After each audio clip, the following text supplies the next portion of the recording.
कल मैंने पढ़ाया था पठ का भव्य वर्तमान काल के बारे में। आज मैं पढ़ा रहा हूँ पठ मतलब पढ़ना और इसका लोट लकार यानी कि अनुज्ञा। यानी कि इसमें क्या होता है कि आज्ञा अनुसार कुछ अनुवाद के तथ्यों को जाना जाता है। तो मैंने आपको कल बताया था कि संस्कृत में वचन 3 प्रकार के होते हैं, एक वचन, द्विवचन और बहुवचन। जहाँ पर एक का बोध हो उसे एक वचन, जहाँ 2 का बोध हो उसे द्विवचन, जहाँ सभी का बोध हो उसे बहुवचन कहते हैं। और इसमें सब्जेक्ट के हिसाब से 3 पुरुष बांटे गए हैं, प्रथम पुरुष, मध्यम पुरुष, उत्तम पुरुष। जैसे कि कल मैंने बताया था अंग्रेजी वर्णमाला, अंग्रेजी का जब हम लोग सेंटेंस पढ़ते हैं तो उसमें भी पर्सन बांटा होता है, फर्स्ट पर्सन, सेकेंड पर्सन और थर्ड पर्सन। तो चलिए अब चलते हम लोग पठ के लोट लकार में, जिसका प्रथम पुरुष दिया हुआ है एक वचन में पठतु। इसका मतलब होता है पढ़ना, ठीक है, और या पढ़े दोनों बोल सकते हैं। और इसके चिन्ह होता है, यानी किसी भी शब्द के अंत में अगर आप तू लगा दीजिएगा तो वह प्रथम पुरुष के एक वचन अनुज्ञा यानी कि लोट लकार में वह पाया जाएगा। तो इसका संस्कृत अनुवाद अगर हम करें तो होता है स पठतु, वह पढ़े, राम पठतु, राम पढ़े। अगर किसी का नाम हो मोहन, मोहन पढ़े, तो उसका संस्कृत होगा मोहन पठतु। ऐसे हम बना सकते हैं। उसके बाद आता है इसके द्विवचन में आ जाते हैं, तो प्रथम पुरुष के द्विवचन लोट लकार पठताम। क्या है? पठताम।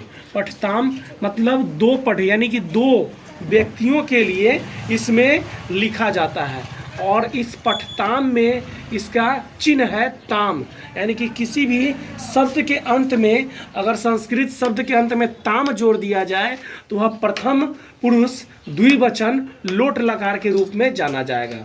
और इसका संस्कृत अनुवाद करते हैं तो पठताम। तो मतलब होता है 2, वे 2 या वह 2। तो पठताम, तो वे दोनों पढ़ते हैं या वह दोनों वे दोनों पढ़े या वह दोनों पढ़े। इसमें है कि जरूरत नहीं पड़ती है, इसमें आज्ञा ले रहा है, समझे। उसके बाद है आपका प्रथम पुरुष बहुवचन पठन्तु, ठीक है। इसमें है सभी का बोध होता है, यानी बहुवचन यानी कि बहुत सारे लोगों का बोध होता है। इसका चिन्ह है अंतु, यानी किसी भी संस्कृत शब्द के अंत में अगर अंतु लग गया तो आप समझ लीजिए वह प्रथम पुरुष एक बहुवचन के लोट लकार में है। और इसका संस्कृत अनुवाद बनाए तो ते पठन्तु, मतलब देखिए आप ध्यान से देखिएगा, प्रथम पुरुष के एक वचन में सब्जेक्ट के रूप में स आता है और द्विवचन में तो और बहुवचन में ते, यानी कि स मतलब एक का बोध हो, द्वि मतलब तो मतलब 2 का बोध हो, ते मतलब सभी का बोध हो। तो वे सभी पढ़े, वे लोग पढ़े। इसका अगर हिंदी रहे तो उसका संस्कृत क्या होगा? ते पठन्तु, समझे। अब आ जाइए मध्यम पुरुष। मध्यम पुरुष यानी कि एक वचन में पठ यानी कि पढ़े, त्वम पठ यानी कि तुम पढ़ो। तुम के जगह पर आप भी लगा सकते हैं और आप पढ़े, समझे। उसी के बाद मध्यम पुरुष द्विवचन पठतम। इसका मतलब इसमें होता है कि 2 का बोध हो, तो इसका संस्कृत चिन्ह होगा तम, विधि धातु रूप चिन्ह होगा इसका तम। ये जो तम है ये धातु रूप चिन्ह है, किसका है? मध्यम पुरुष द्विवचन लोट लकार। ये जो तम है मध्यम पुरुष द्विवचन लोट लकार का है, जो किसी भी संस्कृत शब्द के अंत में जुड़ करके उसको ऐसा रूप दे सकता है।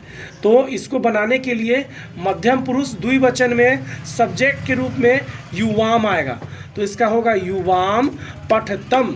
युवाम का मतलब होता है तुम दोनों, ठीक है, और पठतम का मतलब पढ़ो, तुम दोनों पढ़ो या आप दोनों पढ़ें, ठीक है। इसके जगह पर अगर मान लो तुम दोनों दूध पियो, ठीक है, अगर ऐसा रहे संस्कृत में तुम दोनों दूध पियो तो होगा युवाम दुग्धम। दूध का होता है दुग्धम, युवाम दुग्धम। पीना क्या होता है? पीव, तो पीवतम, समझे। ऐसा बना सकते हैं। उसके बाद आ जाइए इसका बहुवचन में बहुवचन में दिया हुआ है मध्यम पुरुष बहुवचन पठत, और इसमें होता है सभी के बारे में होता है, सभी लोग के बारे में होता है। इसका संस्कृत धातु चिन्ह होता है त, मतलब किसी भी शब्द के अंत में अगर त जोड़ दिया जाए तो वह मध्यम पुरुष बहुवचन के रूप में जाना जाएगा।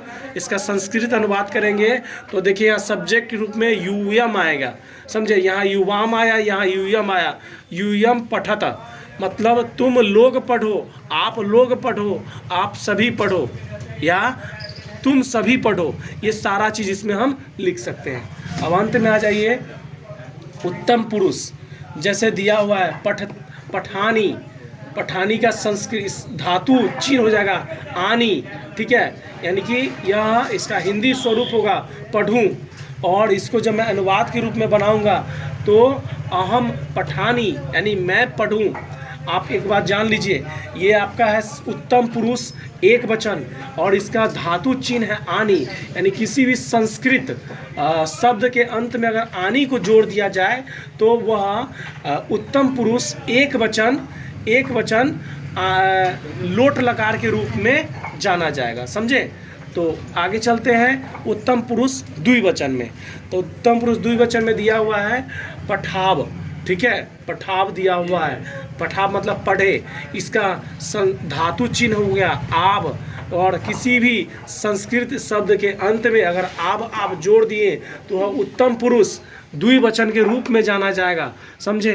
तो यहाँ पर जैसे इसका अगर संस्कृत अनुवाद करते हैं तो सब्जेक्ट के हिसाब से इसमें आवाम आता है, और ये मध्यम पुरुष उत्तम पुरुष द्विवचन के लिए है आवाम, और उत्तम पुरुष एक वचन के लिए है अहम। तो आवाम पठावा, ठीक है, आवाम पठाव, तो इसमें होता है हम दोनों पढ़े, इसमें आप मध्यम उत्तम पुरुष द्विवचन में यानी कि दो का बोध हो रहा है, इसलिए हम आवाम का यूज कर रहे हैं। और उसके बाद आता है उत्तम पुरुष बहुवचन। उत्तम पुरुष बहुवचन में धातु का पट का धातु स्वरूप होगा पठाम, धातु का स्वरूप क्या हो जाएगा पट का पठाम, और इसमें धातु चिन्ह क्या हो जाएगा आम, समझे। तो इसमें अगर किसी भी संस्कृत के शब्द के अंत में अगर आम को लगा दिया जाए तो ये क्या हो जाएगा, वह उत्तम पुरुष बहुवचन के स्वरूप में माना जाएगा, और इसका सब्जेक्ट के रूप में वयम आता है। और जब इसको मैं बनाऊंगा तो इसको लिख सकता हूँ वयम पठाम, और इसका हिंदी स्वरूप होगा हम लोग पढ़े, हम सभी पढ़े, समझे। इसी प्रकार से यह उत्तम पुरुष बहुवचन के स्वरूप में है। आप संस्कृत के किसी भी शब्दावली को अगर लोट लकार में पढ़ना चाहते हैं तो कुछ नहीं करना है, आपको पुरुष ज्ञात है। पुरुष तीन प्रकार के होते हैं, प्रथम पुरुष, मध्यम पुरुष, उत्तम पुरुष। पुरुष के हिसाब से उसमें वचन होते हैं, एक वचन, द्विवचन और बहुवचन, तो इस हिसाब से दिया गया है। तो इसमें क्या करना है, हमको लोट लकार के चिन्हों को हमको समझना है कि प्रथम पुरुष के एक वचन में क्या चिन्ह है। और आपको किसी भी चीज़ का अगर संस्कृत अनुवाद करना है, आपको पठ का याद है, मान लीजिए आपको पठतु, पठताम, पठंतु, पठ, पठतम, पठत, पठानी, पठावा, पठामा, ये आपको याद है, समझे, लेकिन अन्य याद नहीं है। तो इसका अगर संस्कृत शब्दावली याद है आपको तो आपको कुछ नहीं याद करना है। प्रथम पुरुष एक वचन तू, प्रथम पुरुष द्विवचन ताम, प्रथम पुरुष बहुवचन अंतु, प्रथम मध्यम पुरुष एक वचन सीधे सिंपल रह जाएगा जस का तस, और प्रथम मध्यम पुरुष द्विवचन तम, मध्यम पुरुष बहुवचन त, उत्तम पुरुष एक वचन आनी, उत्तम पुरुष द्विवचन आब, उत्तम पुरुष बहुवचन आम। शब्द के अंत में अगर यह चिन्ह को जोड़ दिया जाए जो धातु चिन्ह के रूप में जाना जाता है तो वह भी लोट लकार के रूप में जाना जाएगा। इसी प्रकार से आज का क्लास यहीं पर समाप्त किया जाएगा, और यह लोट लकार का संस्कृत धातु स्वरूप है। इसके आगे हम लोग अनेकों चीज़ को पढ़ेंगे।